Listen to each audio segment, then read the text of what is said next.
Welcome to the news and why it matters. I am Sarah Gonzalez. We are joined today by special guest Rob Eno, Blaze media critic. Thank you for being here, back in town. Oh, thanks for having me on. Also Andrew Heaton. Hello. Something's off with Andrew. Good to be back. Thank you. I wasn't saying the name of your podcast. I was just letting people know something. I'm fine with it either way. I just want people talking about me. And then finally, Glenn Beck is back. How are you? I'm great. You were absent. We missed you. Thank you very much. I miss being here. Lots to talk about. Yes. So what's your top story?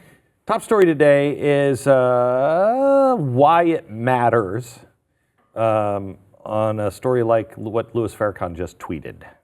All right, Andrew. International adoptions are on the endangered species list, and a culprit behind it is regulation. Oh, I can't wait to get into that. Rob. CNN media anchor Christiane Amanpour actually said what a lot of the media think and asked why people don't go to jail for expressing political views in a U.S. presidential campaign. And if we have time, I have a great Christiane Amanpour inside story. Ooh, all right. I like that. The little tease. There you go, little tease for you guys. All right. Before we get into that, I want to thank our sponsor, realestateagentsitrust.com. So apparently, Glenn, correct me if I'm wrong, it's not a good idea to just go to a phone book and close your eyes and pick the realtor. Yeah, no, it's not. I actually learned something I've bought and sold so many houses because I'm a radio guy, so it's like you're a gypsy. Every time it was a pain in the ass. And I didn't know I don't know. Just sell my house. Can you just please sell my house? And then about 10 years ago, I started doing work with some of the best real estate. There's a list the Wall Street Journal puts out every year, 500 best real estate agents in the country. So I started doing work with those people. And just curious, I'm just like, okay, why do I always get, And they just started ticking, well, they do this, do they do this, do they do this, do they do this? And I'm like, no, none of that. And they're like, there's your problem. And so what we started is, because out of frustration, I started a company that is just kind of like a matchmaker service that finds the real estate agent that does all those things, that is in your area, that also is, they're fans of the show, they listen to the show, so you're not going to get into a car for 4 hours with somebody who is just taking down the Trump and talking about how great socialism is, and where you're just like, oh dear God, yes, I'll take that house. Just shut up, I'll take that house. So they'll find the right person for you. Just go to realestateagentsitrust.com. Really quickly, as an aside, that made me think of my first Uber ride ever, ever. I had this woman who just was bashing Trump the entire time, and it was so uncomfortable. And I was just like, I don't think I want to use the service ever again. It was so awkward. So I went to Denver and I took an Uber, and it was a Native American history studies professor. Oh. Okay? And he was driving. He had no idea who I was. And he's talking to me about history, and I'm really engaged, and I'm just going, I love history, so we're just talking history, yappity, yap. Then he drops me off at a studio, and it was an NPR studio, and he's like, oh, you're here for NPR? And I said, yeah, I'm a guest. And then he started putting the two and two together, and he was like, so I wondered if he was going to be there afterwards. Yeah. Afterwards, I happened to have the gun, the only gun that is in private hands from the Battle of Wounded Knee that was taken from the Native Americans. Oh, wow. And I said, I'll show you something. I said, it's such a coincidence that you're here. We ended up being good friends. He was a great guy. Oh, cool. That is not the way I thought that story was going to end. You were going to mug him with that gun. Yeah, no. It's much better that you showed it to him. Yeah, no, we had a great conversation, like an hour drive after that. We had a great conversation of what we agreed on, what we disagreed on, and it was great.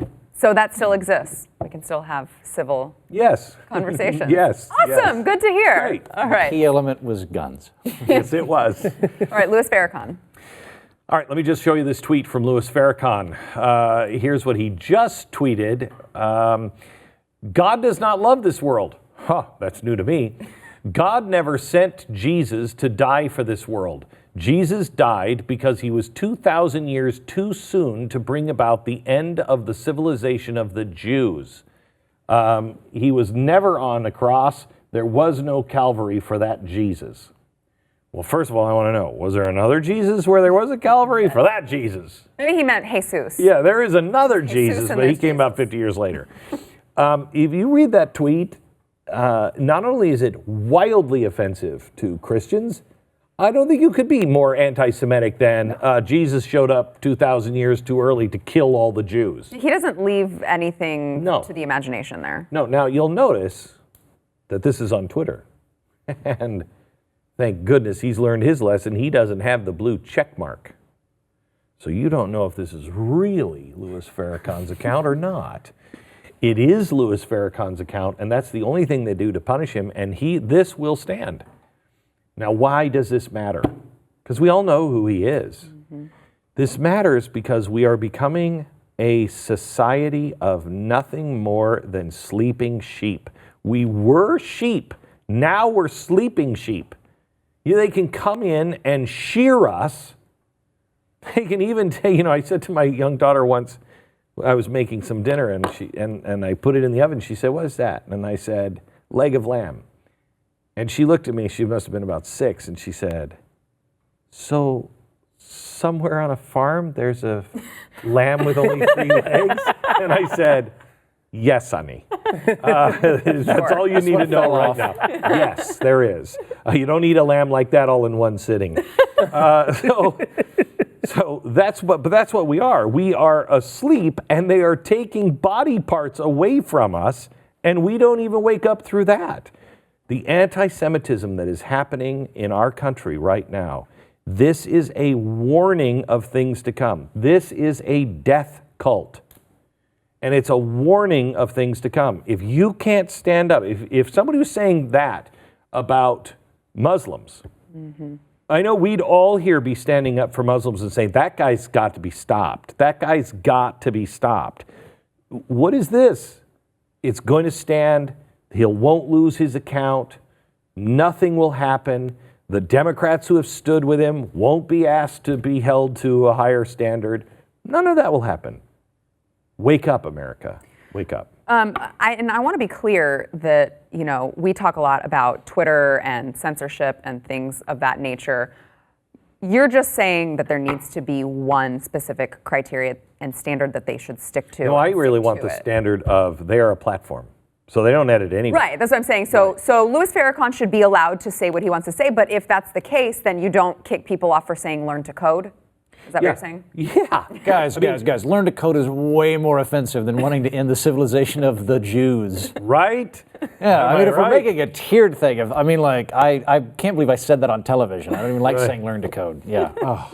But that's what I just want, I want to make it clear. I am not for infringement of freedom of speech, and we'll hear about Christiane Amanpour in a minute. I'm not for the any kind of stifling of freedom of speech or freedom of expression. But you have to compare things. With learn to code, what anybody else is saying, and they are run from society. This guy says these things repeatedly. He truly believes them. He calls for violence, and he's celebrated by people in power. That's not a double standard. That's a sign of a lunatic, suicidal nation. While we're on this subject, I know you said Christine. I can't say her name. Christiane Amanpour. Andrew, if you don't mind, we'll get to adoptions after this, since this kind of goes along with it. Let's listen to what she had to say first. Sure, because you just said lock her up, or lock me up. Of course, lock her up was a feature of the 2016 Trump campaign. Do you, in retrospect, wish that people like yourself, the head of the FBI, the people in charge of law and order, had shut down that language, that it was dangerous potentially, that it could have created violence, that it's kind of hate speech? Should that have been allowed? That's not a role for government to play. The beauty of this country is people can say what they want, even if it's misleading and it's demagoguery. Well, at least James Comey actually stood up for, America. Yeah. He did. You could see his eyes just going, what? But where are you going? Yeah, exactly. But let's remember, she's British. She's a British citizen. She grew up in a country that you can be, put in jail for tweeting the wrong thing. That's what they do in Britain. So Using there their are own hate speech laws. There are hate speech laws in Canada. Yeah, she's only worked for the United States, the company in the Yeah. United States of America for, I don't know, 40 years. Right. And yeah, but it's just amazing that they come up with it. But she said what a lot of those guys want to stay. Yes. Because they want to say what is acceptable speech. I mean, you've got the FEC. I mean, I happen to think that all campaign finance laws are unconstitutional restrictions on speech because they use them to target people. It's political It's political speech, whether it's money or whatever. But remember, the FEC wanted to regulate us and Drudge and people like that spoke about politics on the internet and classify them as ads. That's what these people want to do. They want to have tech companies stop people from speaking and ban them, like the Louis Farrakhan thing. And not only that, the guy that heads Facebook, Mark Zuckerberg, now wants to get the government more involved in regulating those companies so that they could stop speech and stop people from doing things even more. It's absolutely amazing. Glenn Beck prediction already coming true. Anyway, tell a story that you told me on the air today about the guy from, I think it's the Washington Examiner, who's doing some really... The Hill. It was The Hill. John Solomon from The Hill. Yeah, so listen. So John Solomon from The Hill, during the whole Mueller report time, he would come out with scoops. He's an investigative reporter that has won awards. He's worked for the Washington Post. He's worked for a bunch of people. He happens to lean a little bit right, like Cheryl Atkinson does, like I think Laura, some other people do. And he was doing real investigative work, and the only place he could publish it at The Hill was under the Hill.tv because he ran Hill.tv. So I found something else today when I was writing the WTF MSM newsletter. It was the Clinton Foundation that went to The Hill and said, well, he's just an opinion guy, and a lot of this stuff isn't true. And it was the stuff like the Clintons paid Fusion GPS to to get the dossier written and all that stuff. So because the Clinton Foundation made a stink and the reporters at The Hill made a stink, he had to be classified an opinion contributor. Well, this week on Monday, on April Fool's Day, this was not an April Fool's joke, he found out that in 2014, I think it was, sometime during the Barack Obama presidency, he went to the Ukraine. Joe Biden. Joe Biden. This is Joe Biden. So Joe Biden, sorry. Joe Biden went to the Ukraine, and he bragged about what he did in the Ukraine to a group of foreign policy people later. And what he said was, he told the president of the Ukraine that if he would not get his $1 billion in loan guarantees for the country if the top prosecutor in the Ukraine wasn't fired. The guy was subsequently fired. And do you know why he wanted him fired? Why? His son was on the board or was affiliated with a company that prosecutor was investigating. He used the full faith and credit of the United States of America to say that we will not give you a loan, we will not back your loan so you can improve your country. And he based that on getting a guy fired so his son would get out of trouble. Next week, we're doing a special on Joe Biden, and we'll cover this and the many, many other current scandals with Joe Biden. Forget about he's handsy. This guy is absolutely corrupt to the core, and we'll have that next. I think it's next Thursday. And do you know how many guess how many mainstream media sources besides Fox News, who has him on, and Us Now, and The Hill, and maybe a few other right sites had this story? Zero. And he's still classified as opinion. And John Solomon is still classified as opinion. And did he cover that? Is that He covered it. Yeah. He's the one that broke the story, that wrote the story, that found the story and wrote the story. To go back to Christine Amanpour, it's kind of a foundational part of American society is you're allowed to be a dick. Yeah. It's like, that's part of it. I'm glad. One of the things that I find disturbing right now is I think it was very distasteful to say lock her up. That's Banana Republic type stuff. We're better than that. You do have the right to do it. And when you start getting people coming in and going, we're going to restrict the bandwidth of what is legally appropriate to say, and we're going to keep it in this box, it's very disturbing. And it's only a matter of time before I'm outside of that box. Well, I will tell you that, do we have time? Yeah. I will tell you, I worked with Christiane Amanpour, and you should know that I have the tapes of all of our conversations. And I taped them because she was put in charge of vetting a show I did about the Middle East and Jerusalem and Muslims, and what they were saying in Arabic on Arab TV. We had all the translations. We had it all buttoned up. You would not believe the hurdles that we had to go through, and the things that she would say. This is not someone who believes in facts and differing opinions or a different way to look at it. It's this way and only this way.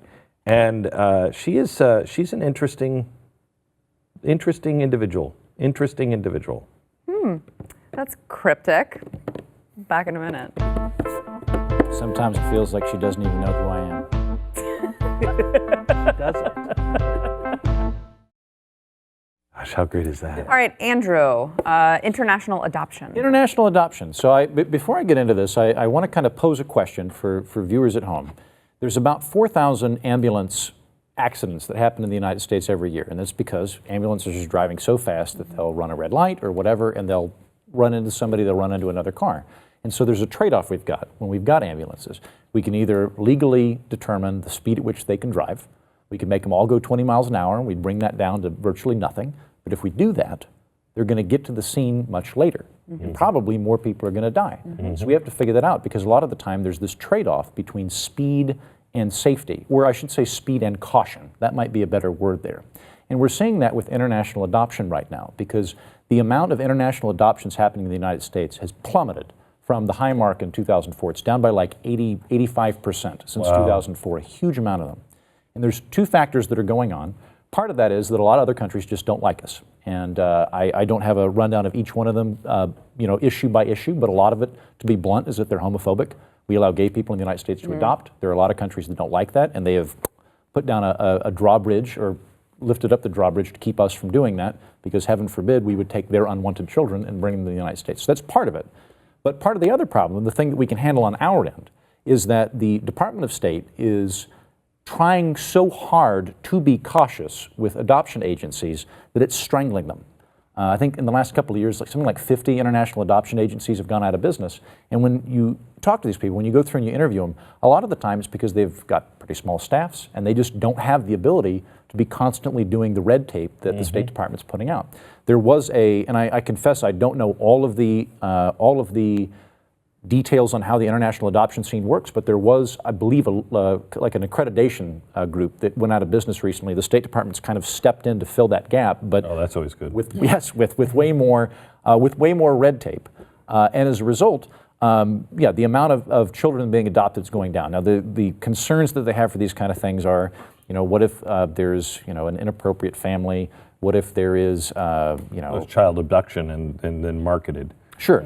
So there are valid concerns, but the thing is, though, with all of these, with children, that's time that matters. We're not talking about like getting a new car. We're not talking about being delayed on a vacation. We're talking about a child in a very important developmental phase that may not be able to come to the United States for years, who is wanted here, who we want to come over and bring over, who's in an orphanage that is probably subpar. And I've read some horror stories, you probably have too. I obviously don't have any children. I would probably pass that or fail that test, I think. But I have great respect for people who do adopt. I think it's one of the best things you can do. And it really saddens me that we have, I think out of kind of a fear of messing up, we've become so overly cautious and so regulatory that we're hurting the lives of children that could really use parents. That's what happens in every big company and every government organization. Democracy. Cover your ass. Don't get yelled by. Why take the risk? Why have this come back and bite us? Make sure, no problems. Well, that's how you get all that red tape. On the other hand, I've been down to Haiti. I have an adopted son. A good friend of mine adopted, in fact, a brother and sister from Haiti. Took him 2 years to do it. And that was because you either pay off somebody or they're just going to make your life a living hell. He wouldn't pay anybody off. It made their life a living hell. It might have even been 3 years. And they were living in this horrible, I was there, I saw it. They were living in this not so great orphanage. And where in orphanages, kids are sold in countries like that. That's happening all over the world. And because we're big Americans, They're like, just make them pay for it. Make them pay for it. And the government gets rich off of these children as they basically are selling them around the world. So I mean, there's lots of layers of problems. That's where I would want the State Department to focus its efforts on being advocates for international adoption agencies and advocates for parents that want to bring them in, as opposed to being this restrictive body. Yeah, the problem is, I mean, you have, like, for instance, Russia is wildly corrupt, wildly corrupt. You know what? I'd rather have our people pay money to get those kids out of those horrible, horrible institutions than have them sit there for 3-4 years. Yeah. I would be curious to see too, and maybe it said this, with the declining rate, I would be curious to see where the investment is moving, right? Like I would assume that adoption is getting more expensive along with everything else. Do you know? You mean if it becomes cost prohibitive to do that? Correct. I don't know about that. One of the things that I did find interesting was that there didn't seem to be a correlation between local adoption and international adoption. There was some theory for a while that if you limited international adoption, that American orphanages would be able to adopt kids more frequently. That doesn't seem to be the case, which actually makes sense.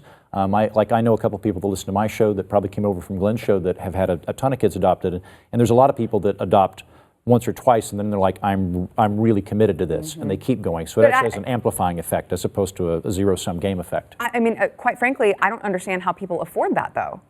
You adopt one child, and it's unbelievably expensive. Nobody's adopted here. No. I will tell you, adoption is the scariest thing ever. And it's scary for this one reason. You live in fear for the first, 3 years, that someone is going to come and take your child. You bond with them. And I adopted here in Texas. And in Texas, I read the contract between the mom and us. I wouldn't have signed it. It was bold, 20-point lettering. You have no rights. You have blah, blah, blah. I mean, it's brutal. The Texas is brutal to the parent giving up. You have nothing to do with this child ever again. And even with that, my wife and I sweated those 3 years. Is something going to happen? Is something going to happen? Is something going to happen? It's scary. And so you have these attorneys and everything else on both sides. We have developed a system of litigation where somebody could come in and take your child, through the court system. It's happened, where it's scary.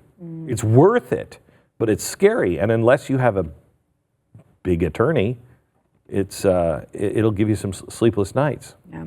All right, back in a minute. I remember Connie was crying.